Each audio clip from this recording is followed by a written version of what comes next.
बिस्मिल्लाहिर्रहमानिर्रहीम। अस्सलाम वालेकुम। आप देख रहे हैं प्राइम ग्लोबल।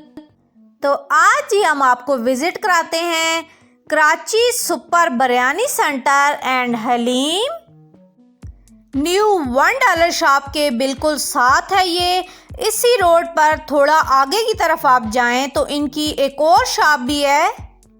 यहाँ से आपको मज़ेदार सी हलीम मिल जाएगी और साथ आपको जी चिकन बिरयानी मिल जाएगी और उसके साथ ही आपको आलू वाली बिरयानी मिल जाएगी।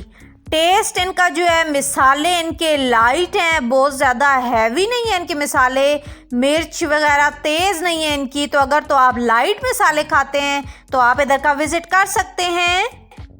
ये जी बेसमेंट में इनकी सिटिंग है। इधर से फैमिली अगर आपके साथ है तो आप यहाँ बैठ सकते हैं, तो दूसरी साइड ये वाली भी है, आप इधर भी बैठ सकते हैं। अपने अपने घरों में खुश रहें, आबाद रहें। अल्लाह हाफिज़।